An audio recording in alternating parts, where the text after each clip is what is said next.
The 74th season of NASCAR's premier series may be the most important season to date, and we have a lot of storylines coming our way into 2022. Welcome back to a special episode of Inside Lines. My name is Jet. Hope you're all having a wonderful Tuesday, and today begins the 2022 NASCAR season. It begins with, of course, Cup Series practice for the Daytona 500, leading all the way up to the Great American Race on Sunday, and then we begin the 36th race chase to the championship later this season in November in Phoenix. But like I said, this season is going to be probably one of the most important seasons in recent NASCAR history because of the amount of changes, a lot of new coming into the sport, old faces in new places, new owners on the block, and some drivers becoming owners. There's a lot of stuff to look over to, and we're going to go over some of the biggest storylines heading into the 2022 season. Obviously, the first storyline that we have to talk about is, of course, the new car.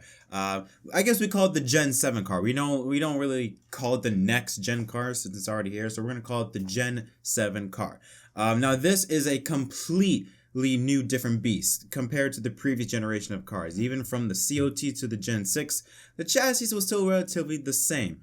But this car is completely new. Everything from the lug nuts to the gearbox to even the numbers being moved forward. Everything about this car is completely new. And also how it's being inspected and constructed. No longer are cars being built directly from the team shop. They're now buying parts from outside vendors, which is basically going to be more of a spec car rather than build a car on your own. So because of that, because now all these changes with cars now being built out of shop and the cars being now more of a spec car rather than just a car you build on your own, the playing field has leveled out just a little bit. So it's a real unknown as to who will get the advantage heading into this season. If you look at the previous generation of cars, there was always one team, one or two teams that got it right at the gate. With the COT car, it was Hendrick Motorsports. With the Gen 6 car, it was a combination of both Hendrick and Joe Gibbs.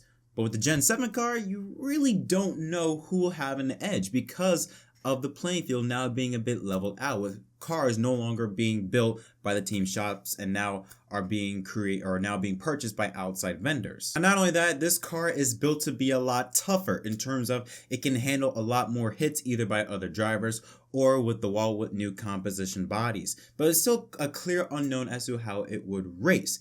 Yes, we do have one race under our belt at the Los Angeles Coliseum, but that was more of just a one-of-a-kind event with it being a quarter mile. Now we're going to Daytona this weekend, and then next weekend going to Fontana, then Vegas, Phoenix. But really Daytona is going to be our true test, the first true test to really see what can this car do in terms of how it works with aerodynamics. Are we going to see a packed style racing like we have seen at Daytona in recent memories? Or will we see a more of a 2013 type of race, a lot of single file freight train racing? And then also we move on to the other racetracks, like I mentioned before, these 1.5, 2 mile racetracks where aerodynamics is extremely important. Will we see that dirty air be more or less of a factor with this new car? Can the second place car or the guy that's behind the driver that's ahead be able to catch up to the leader without dirty air affecting his car tremendously to the point where he can't even contend for position? All of these big unknowns. Now, not only do we have a new car this season, but we also have a new schedule. Now, it was not as dramatic the change to the schedule was as it was in 2021, where we added a whole bunch of new racetracks like the Indy Road Course, the Bristol Dirt Race, as well as Road America. This time is more changes to the current schedule and to the current tracks that we already compete on. Now, here's just some notes. We will race on 6 different types of tracks in 2022. 1 dirt track, that's of course the Bristol Dirt Race, 5 short tracks, 7 speedways between 1 and 1.5 miles, 10 intermediates, 6 super speedways, and 7 road courses. So it's a very complex schedule. At the very least, a very interesting amount of tracks that we will be heading to in 2022. Now, for the changes that are going to be happening this season, this is some of the key notes. So number 1, Auto Club Speedway returns after a 2-year break to the second race of the schedule. Circuit of the Americas moves up from May 23rd to March 27th. This is to help lessen the chance of having a rainstorm take place on race day. The Bristol Dirt Race now becomes a night race on Easter weekend. For the first time ever, Worldwide Technology Raceway in Gateway will join the Cup Series on June 5th, and Sonoma Raceway will return to its quote-unquote the chute layout that was used from 1998 till 2018. Pocono Raceway no longer will have a doubleheader event. They will lose a race, go back to just one race in 2022. And Richmond Raceway, they lose a playoff race, and their second race of the campaign moves to August 14th, or race 24 of the schedule. Kansas Speedway in the playoffs goes from race 8, the second race of the round of 8, to now the second race in the round of 16. Texas, they move from the 7th race of the playoffs to the 4th race of the playoffs. They will now open up the round of 12. Las Vegas goes from race 4 to race 7. They open up the round of 8. And Homestead Miami Speedway, a big jump from them. They go from the 3rd race of the schedule, the entire schedule last season, moving all the way to race 34, race 8 of the playoffs. They will be the second round of the round of 8. And finally, Atlanta Motor Speedway will be reconfigured to a mini super speedway with higher banking and less racing surface in order to promote more pack racing. And they will run that racetrack 2 times a year this season. Now that's an awesome change for Homestead to see. And overall, this is a really little schedule update. I don't think anyone wanted... Now this was a nice little schedule update. I don't think anyone was expecting the amount of changes that we saw last year. More than likely we would see some switch ups with the race dates, maybe 1 or 2 tracks be added onto the calendar, but this is a really nice schedule that NASCAR put together for the 2022 season. And on top of that, there will be more races on network television for the first time since 2009, which is also really good. That means NASCAR can get into more televisions throughout the race weekend. Of course, the only downside with this is that we only get one race break, only one break of racing. And that's going to take place from when the NASCAR coverage moves from Fox to NBC between, I believe, Sonoma and Nashville. Next up, we're going to talk about the guy that's sitting on cloud 9. The hottest driver in NASCAR today is Kyle Larson, the 29-year-old from Elk Grove, California. Is looking to see if he can go back-to-back. Last year, he absolutely killed everyone in this series. I mean, 10 wins, 20 top 5s, 26 top 10s, 2,581 laps led with a 9.1 average finish. And 4 of those 5 numbers I just listed out for you, he was number 1. He was number 2 for the best average finish. I believe Denny Hamlin had an 8.5. Now, can Larson go back to back? That hasn't been done since Jimmy Johnson did back in 2009 and 2010. That was the last time anyone went back to back. It's a strong possibility. Now, considering the fact that, yes, the next-gen car is a complete reset. No one knows. It's a complete unknown. If anyone is going to figure it out quickly, it's going to be the Hendrick team. And specifically, it's going to be the 5 team, I think, with Cliff Daniels and Kyle Larson. I believe they have the potential to have a Chad Knaus, Jimmy Johnson, or Ray Abraham, Jeff Gordon type of relationship where they can come in and dominate the series for a long period of time, I feel like. I also have to understand that Kyle Larson didn't touch the 2020 season. I mean, he ran 4 races, but that was it until he was fired. He hadn't touched a NASCAR Cup car since April 2020 before the 21 season. And as soon as he got in last year with very little experience with this new aero package, got in like he never left and just dominated the series. So that's why I'm confident that Kyle Larson has a strong possibility of going back to back. New car, but again, everyone's on a level playing field. If anyone's going to figure it out, it's going to be Kyle Larson and the number 5 team. Now, like I said earlier, the 2022 season also brings new kids on the block. New teams that are either completely brand new or teams that started in a lower division and leveled up. 3 new teams will be entering the Cup Series in 2022. First up is Colleague Racing. Now, they have been dominant, or at least a fan favorite in the NASCAR Xfinity Series. They now move up to the Cup Series with Justin Haley going full-time in 2022 with the 31 car. And then the 16 car will be split between 3 different drivers. Noah Gragson would run 14 races, as well as AJ Allmendinger, while Daniel Hemrick, the 2021 Xfinity Series champion, will drive 8 races. Now, while it was originally going to be GMS Racing fielding their own team in the Cup Series, they have now merged with Richard Petty Motorsports to form Petty GMS Motorsports, and they now have Eric Jones, who will return to the 43 car this season, and Ty Dillon, who was originally going to drive the 94 car, will now drive the 42 car, which also has a long history with NASCAR in the Petty family. And finally, Team Hesburgh, powered by the Rayum brothers. Now, they were a team in the NASCAR Whelen Euro Series. They will compete part-time with Jacques Villeneuve in the 27 car competing in the Daytona 500, and Loris Hezemans also going to be competing part-time primarily on the road courses. Now, we do know also that new teams like NY Racing, as well as the Money Team Racing, will also be joining the campaign in 2022. Although we don't know what their future plans are outside of Daytona, that's why I didn't include them in this list. Team Hesburgh, we know they're going to run multiple races this season. We don't know what the future holds for the NY Racing team and the Money Team Racing. Yeah, I'm very interested in seeing what Colleague Racing and Petty GMS can do. With Petty GMS, again, with this next gen car, it's going to help level out the playing field for a lot of teams that have been struggling. RPM is one of them. They have been struggling ever since they came into the Cup Series, or ever since they split from Everhand Motorsports, I think in 2010, 2011. They've been struggling. They haven't had a really consistent season. They haven't been anywhere near the top 12, top 15 for an entire season. They've just been mostly around mid-pack. So now with this new car that's supposed to help level the playing field, and now new partnership joined the mix with Petty and GMS Racing joining together. GMS Racing, they have had a ton of success, at least in the truck series. So with that winning relationship, they can come together and maybe build something for the future, because I think everyone wants to see the 43 team start being competitive again, as well as seeing the 42 car start being competitive, because it also has a long history in NASCAR. So I think a lot of fans will like to see how they are able to perform. And again, with Colleague Racing, how Justin Haley will be able to perform with this new car. And also, how will the three part-time drivers do with Allmendinger, Gregson, and Hemrick, because all three have a ton of talent. And they're going to be in the Cup Series, getting their feet wet by racing part-time. Still, for a good amount of races, 14, 14, and 8 races apiece, that's still a lot of race time underneath their belts. So to see these drivers with a lot of talent be able to show their stuff in the Cup Series with a team that has been able to put on a performance. In the Xfinity Series, they have put on a whale of a performance for numerous years. And in the Cup Series, they won in their fourth start at Indianapolis, so they know how to get the job done. Our next storyline revolves around two former Cup champions. Can the champs bounce back? We're talking about Rowdy Kyle Busch and the closer, Kevin Harvick. Last year was abysmal for these two drivers. Harvick was a surprise.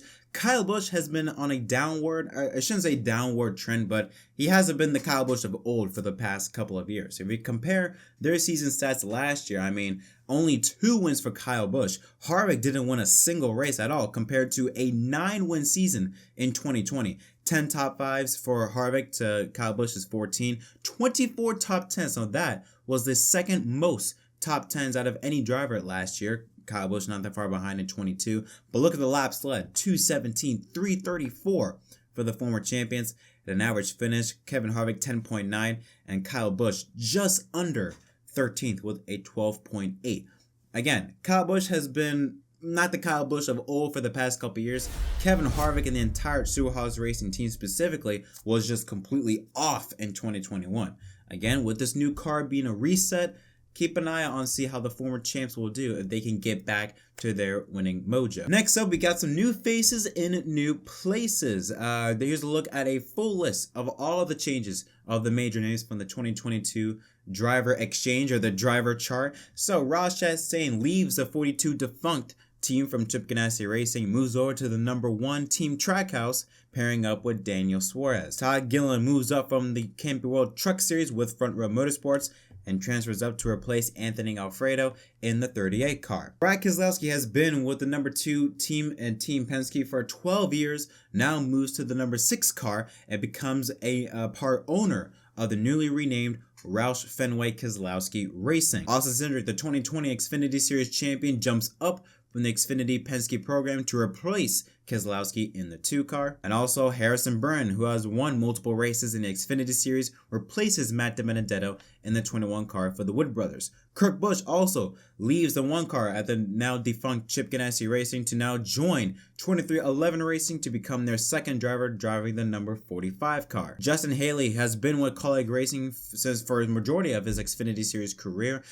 Finally now makes a full-time jump up to the Cup Series with the same team, now driving the 31 car. And finally, Ty Dillon, who has been out of the Cup Series for quite some time now, is now back in the Cup Series full-time, like I said, driving for the newly renamed Petty GMS Racing. Speaking of new drivers to the Cup Series, that also means we have some new rookie contenders competing for Sunoco Rookie of the Year, and it involves the 3 drivers: Todd Gillen, a 2-time Truck Series winner; Harrison Byrne, a 4-time Xfinity Series winner; and of course, Austin Cindric, the driver that a lot of people have their eyes on, the 2020 Xfinity Series champion. The drivers that I'm looking forward to seeing what they can do, number 1 is RFK Racing, Roush Fenway Keselowski Racing. With them having a brand, it's not really a brand new team, but now you have new leadership with Keselowski joining the helm.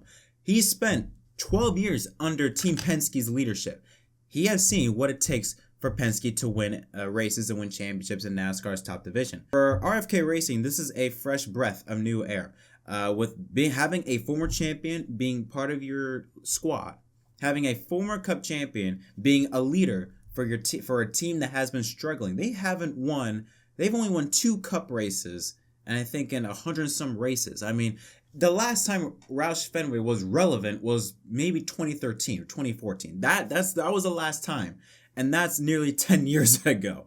So Roush Fenway needed something to be able to at least work the way back up through the Cup ranks, and having Keselowski join their team as a part owner, I think would be a really good start for a new era for the team. And also for Keselowski himself, what can you do now? Now he's no longer under Penske. He's been with Penske for a majority of his Cup Series career. Now he's going to be with a new team, new people, new everything. How would he fare, and how would Chris Buescher fare under new leadership? Now he's got Keselowski. He's got a former Cup champion as his teammate to lean on, to have guidance on. How would he do now with this new pairing? That's going to be very interesting to watch. The next pairing I'm looking forward to seeing is 23XI Racing. Now they have a year under their belts, with Kurt Busch now joining the helm. Again, similar situation, except that Kurt Busch, he's not going to be a part owner, but still, Bubba Wallace now going to have another teammate to his aid. I mean, on top of that, he's got Denny Hamlin, a 3-time 500 champion, been in the Cup Series since 2005, 2006. On top of that, he's got Kurt Busch now as his teammate. This is going to be a very critical year, I think, for Bubba, because now the time for excuses is over. Now you got a new car. It's a level playing field now, or at least it's more level than it was last year. You now have two championship caliber, well, 2 champions by your side that's guiding you. You have all the resources now at your disposal. Now it's time to bring in some results. And I think Kurt Busch, he's the type of guy that doesn't matter what car you put him in, he will find a way to bring that car into victory lane. He did it with Chip Ganassi, even when they weren't at their best, and I think he'll do the same for 23XI Racing. I do believe he can go out there and win a race, maybe even 2, because Toyota, again, we have seen Toyota be able to produce very strong runs, like what they did in the introduction of the Gen 6 car. Same thing can happen here. 23XI can take off running, but it's going to be very critical for Bubba Wallace, especially since there's going to be a lot more eyeballs to him now, with everything at his disposal and the people he has that's going to be working with him. Kurt Busch, I think he'll fit in just fine, but again, Bubba is going to be the most important guy, I think, or at least the guy that everyone's going to be watching for this season. And speaking of his owner, Denny Hamlin, this will be a very important year for him in terms of, can he finally be able to capture a championship? The last 3 years of Denny Hamlin have been the best that anyone has ever seen. But if you've heard the phrase someone has aged like fine wine, that's a good thing. And Denny Hamlin fits that category. The longer he's in the Cup Series, the better he does. I mean, look at the last 3 years. I mean, 2021, yes, he only won 2 races, but 19 top 5s, 21 top 10s, 1,500 laps led, and an average finish of 8.4. 2020, when he had that breakout year, 7 wins, 18 top 5s, 21 top 10s, 1,083 laps led, average finish 9.3. And then 2019, 6 wins, 19 top 5s, 24 top 10s, 922 laps led, and a 9.5 average finish. Denny Hamlin has been on a hot streak the past 3 years, but still, both times, or the last 3 years, he has not been able to finish it and come home with a championship. He's finished third, fourth, fourth the last 3 seasons. He's managed the championship 4, but hasn't been a real factor. Say what you want about Hamlin, he's getting up there in age. I mean, he's gonna be 41 this year. This is gonna be his 17th full-time season as a Cup driver. He doesn't have much time left. So I think there's going to be a lot of eyeballs on Denny Hamlin, because we know that Hamlin, he can win. We know that Hamlin can go out there and perform.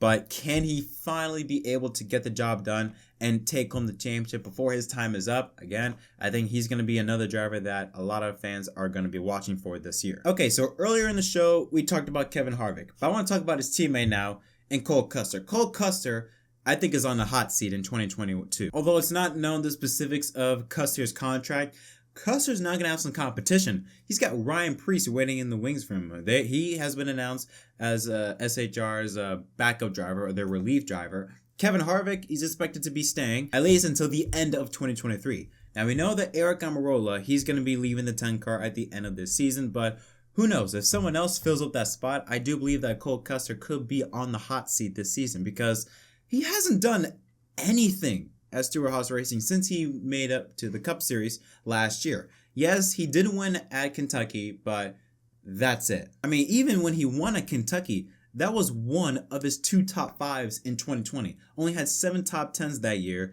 led only 5 laps, and had an average finish of 19.2. And then last year, only 2 top 10s, an average finish of 21.3. Now, yes, 21 was a bad year for SHR all around, but still, Harvick was still able to perform even when SHR struggled. I mean, Harvick pulled more than 20 top 10s and still had an average finish of under 10, even with how bad SHR was. Aric Almirola pulled a win out of his ass and won in New Hampshire. He was the only SHR driver to win last year. Still, SHR may sucked last year. They still were able to perform, except for Cole Custer. Even Chase Briscoe had some moments. Custer didn't have any moments last year. And outside of Kentucky, really didn't have any moments in 2020. So now he is going to be on the hot seat, because with Ryan Preece winning the wings, and who, God knows, someone else could come from out of left field and took over Custer's spot. So if I'm Custer, this is going to be a very pivotal year for him. If he needs to go out there and perform, or at least show some speed, if he wants to return to the 41 car in the future. Next up, I got my eye on is William Byron. Now, why am I looking out for William Byron? A guy that only won 1 race last year, 12 top 5s, 13.6 average finish. I do believe that last year was the beginning of a string of breakout seasons for Byron. I think 21 was just a taste of the potential we could see with William Byron. Remember, they made a crew chief change. They got Rudy Fugle, who had been working with William Byron when he was in the Truck Series. And in the Truck Series, Byron won 6 or 7 races and should have won the championship, but anyways, that's a different story. But still, he had a ton of success with Rudy. They joined back together in 2021, and they had an incredible start. I mean, they were on pace to break a NASCAR record for consecutive top 10s to start a season. He won at Homestead, which was a surprise to see, and had 20 top 10s. Now, yes, he did fall off near the end of the season, I believe, but still, no one expected Byron to have that type of speed, considering the year before, he had 1 win, but he only had 4 top 5s and 14 top 10s. This year, last year, he had 3 times as much top 5s and 6 more top 10s. So, again, I do believe with the relationship between William Byron and Rudy Fugle, I think this is an underrated partnership that could be the start of a string of good seasons for the 2014. Because when we think of Hendrick, all we think about is Larson and Elliott. Even now, Alex Bowman, yes, the team lacks consistency. He managed to win 4 races. Even with all that inconsistency, he still won 4 races last year. So, again, I think with Byron, but Bowman is a consistency issue that they need to work on. But with Byron and that team, I think this year could be the start of an incredible run for the 2014 if the partnership with Byron and Rudy Fugle stays. And finally, we have Tyler Reddick as the last driver I'm watching for this year. Mainly because, number one, Tyler Reddick, say what you want about him regarding finishes, the man is going to be so much fun to watch this year, especially when I think it's going to be a car that's going to fit his style of racing. Reddick has outright said he likes a car that is on the edge, that is loose, with high horsepower, low downforce. We're going to get that this season, and I think it could play into Reddick's hands, and I think he can be an underdog this year. RCR have definitely stepped up last year. Austin Dillon has been running a lot better, and Reddick has been running a lot better. 16 top 10s this year compared to 9 the year prior, and has definitely improved his average finish up to 15. So Reddick and Dillon have improved. Both have improved greatly to bring some stability back into the team. Again, with this next gen car, leveling the playing field, having it be kind of a reset button for everyone in the Cup Series, I won't be surprised if you see Reddick show some speed and surprise some people, maybe even be in contention for some victories in 2022, especially at Homestead. Because I know that's race 34, but Homestead, mark that calendar because he's going to be so much fun to watch. And that's going to wrap up all the storylines I have my eyes set on for the 2022 NASCAR season. And the season is just about to begin with the first practice session for the Daytona 500 later tonight, I think at 5 p.m. Eastern on FS1.